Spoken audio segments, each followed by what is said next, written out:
आज का अपना टॉपिक है 12वीं क्लास अनिवार्य हिंदी में शब्द शक्ति। एक टॉपिक आता है शब्द शक्ति का। शब्द शक्ति, सबसे पहले शब्द शक्ति की बात करते हैं। शब्द में निहित अर्थ को प्रकट करने वाले व्यापार या कार्य को शब्द शक्ति कहते हैं। शब्द शक्ति की परिभाषा देखिए। शब्द में निहित का अर्थ होता है छुपा हुआ, अर्थात शब्द में छुपे हुए अर्थ को प्रकट करने वाले व्यापार और कार्य को शब्द शक्ति कहते हैं। शब्द का कोई एक निश्चित अर्थ नहीं होता। सही बात कहते हैं कि शब्द का कोई एक निश्चित अर्थ नहीं होता, शब्द के काफी अर्थ निकलते हैं। इसका अर्थ तो उसके प्रयोग पर निर्भर करता है। इसका अर्थ तो उसके यानी शब्द का अर्थ जो उसके प्रयोग पर निर्भर करता है, क्योंकि एक ही शब्द को निम्न यानी भिन्न भिन्न संदर्भों में काम लेते हैं। यानी एक शब्द को अनेक कामों में लेते हैं, यानी विभिन्न संदर्भों में काम लेने से उनके भिन्न भिन्न अर्थ निकलते हैं। यह अर्थ निकलने का कार्य किसी न किसी शक्ति के द्वारा ही होता है और उस शक्ति को ही हम शब्द शक्ति कहते हैं। देखिए शब्द शक्ति की परिभाषा देखिए, बिल्कुल सिंपल परिभाषा है। शब्द में निहित अर्थ को प्रकट करने वाले व्यापार, शब्द में निहित अर्थ को प्रकट करने वाले व्यापार कार्य को शब्द शक्ति कहते हैं। शब्द का कोई एक निश्चित अर्थ नहीं होता।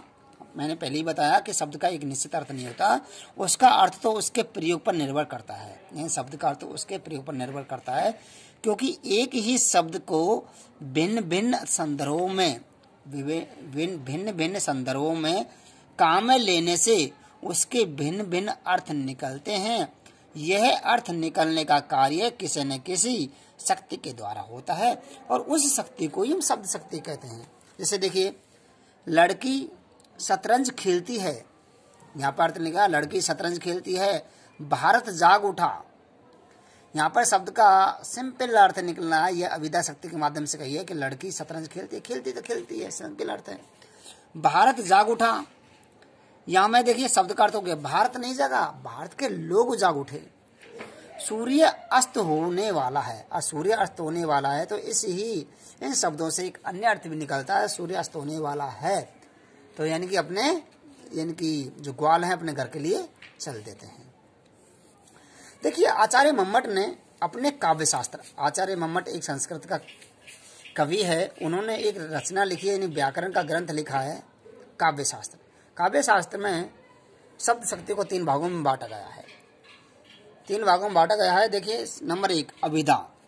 अभिधा का जो अर्थ होता है, अभिधा का अर्थ है अभिधार्थ अर्थात मुख्यार्थ, वाच्यार्थ या संकेतार्थ, और इसका जो मूल शब्द है उसको कहते हैं वाचक शब्द। अभिधा के मूल शब्द को कहते हैं वाचक शब्द कहते हैं। लक्षणा शक्ति, लक्षणा शक्ति है लक्षार्थ अर्थ निकलता है इसका, लक्षक इसका मूल शब्द है। और व्यंजना शब्द शक्ति का जो अर्थ निकलता है वो लिखा था व्यंग्यार्थ, इसका जो मूल शब्द है व्यंजक है। देखिए आचार्य मम्मट ने काव्य शास्त्र में शब्द शक्ति को 3 भागों में बांट दिया। आचार्य मम्मट ने अपने काव्य शास्त्र में शब्द शक्ति को 3 भागों में बांट दिया। पहली अभिधा शक्ति, लक्षणा शक्ति, व्यंजना शक्ति। अभिधा का अर्थ है यानी अभिधा में अभिधार्थ, मुख्यार्थ, वाच्यार्थ, संकेतार्थ अर्थ प्रकट होते हैं। वाचक इसका मूल शब्द है। लक्षणा शब्द शक्ति में लक्षार्थ इसका जो मूल शब्द है वो लक्षक है, और व्यंजना शब्द शक्ति में व्यंग्यार्थ इससे अर्थ निकलता है, व्यंजना से अर्थ निकलता है व्यंग्यार्थ, और इसका जो मूल शब्द है वो है व्यंजक। देखिए इनमें हम सबसे पहले अभिधा शक्ति की बात करते हैं। आज हम केवल अभिधा शक्ति पढ़ेंगे, व्यंजना और लक्षणा हम नेक्स्ट पीरियड में पढ़ेंगे, यानी कल।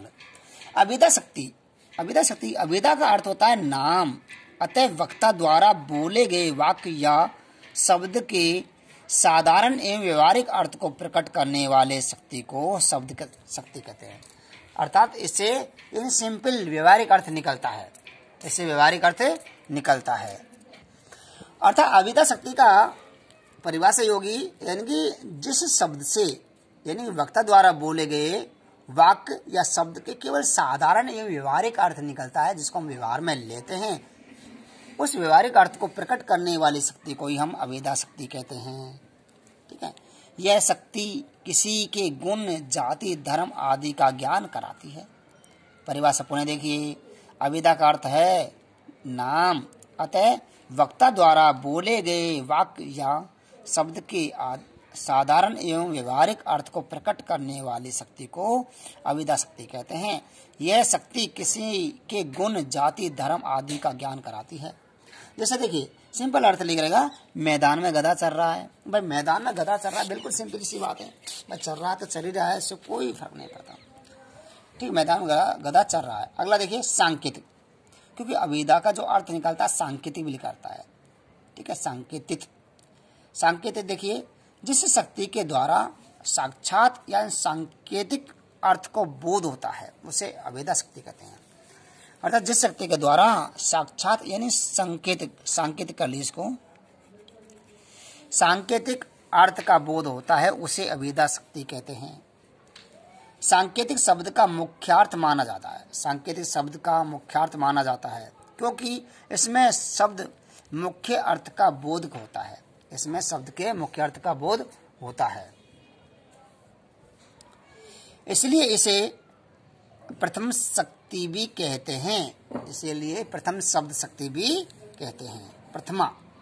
इसलिए इसे प्रथमा शब्द शक्ति भी कहते हैं क्योंकि प्रथम बात पहली आई है, पहली अविद्या, फिर व्यंजना, फिर लक्षणा, इसलिए इसको प्रथमा शब्द शक्ति भी कहते हैं।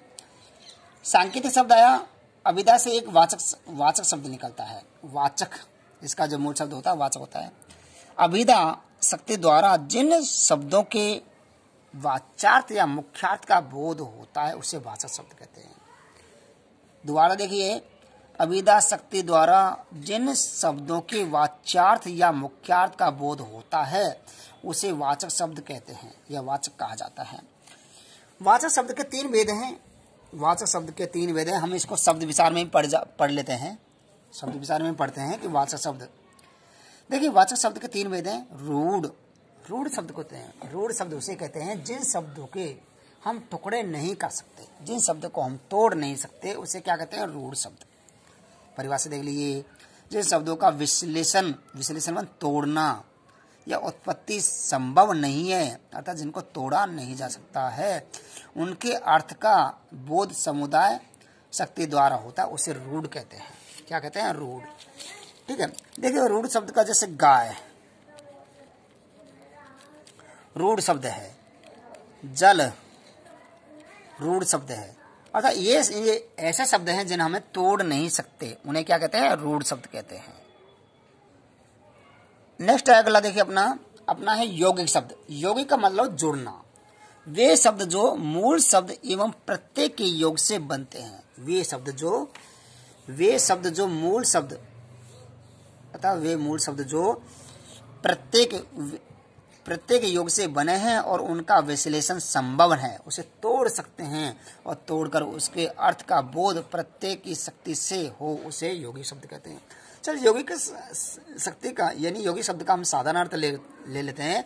वे शब्द जो दो शब्दों से मिलकर बने हैं और तोड़ने पर उसके अलग अलग अर्थ निकलते हैं, उसे योगी शब्द कहते हैं। ठीक है, योगी शब्द जैसे विद्यालय। ठीक है, इसको हम तोड़ सकते हैं, विद्या प्लस आलय, ये एक योगी शब्द हो गया। विद्या का अर्थ लिख गया विद्या और आलय का अर्थ होता है घर। ठीक है, तो ये हमारा होगा योगी शब्द।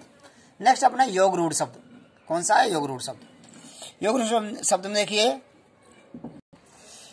नेक्स्ट अपना योग रूढ़ शब्द, अर्थात इसमें योग का मतलब जोड़ना और रूढ़ का मतलब तोड़ना नहीं, जैसे तोड़ा नहीं जा सकता। देखिए, जिन शब्दों की संरचना यौगिक शब्दों के समान होती है, जिन शब्दों की संरचना तो यौगिक शब्दों के समान होती है तथा अर्थ बोध रूढ़ हो जाता है या अर्थ बोध रूढ़ के समान होता है, उसे योग रूढ़ शब्द कहते हैं। अर्थात योग रूढ़ शब्द का मतलब जो दो शब्दों से मिलकर बनते हैं, जो दो शब्दों से तो मिलकर बनते हैं, लेकिन जब उसका अर्थ ग्रहण किया जाता है कि तीसरा अर्थ ग्रहण होता है। जैसे इसमें दशानन, ठीक है, 10 प्लस में आनन, दशानन। ठीक है, 10 है मुख, जिसके आनन मन होता है मुख, आनन मन होता है मुख। 10 है आनन जिसके कौन है? रावण। तो इसमें तीसरा अर्थ निकल गया रावण। अर्थात इसमें आता है कर्मधारय समास, बहुव्रीहि समास। हाँ, बहुव्रीहि समास, इसमें आता है बहुव्रीहि समास और इसमें आता है हमारा कर्मधारय समास।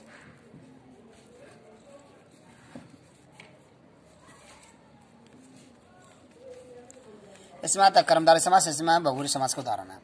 अब इधर सकते उदाहरण देखिए, राम पुस्तक पढ़ता है, बिल्कुल सिंपल बात, कोई तीसरा अर्थ ग्रहण नहीं किया, नहीं कोई अन्य अर्थ ग्रहण किया।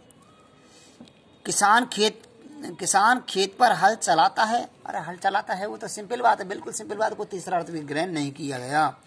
बालक प्रतिदिन विद्यालय जाता है, वो तो विद्यालय बालक का कर्तव्य है, वो तो अपना कर्तव्य निभा रहा है, कोई इसमें विशेष अर्थ नहीं निकल रहा।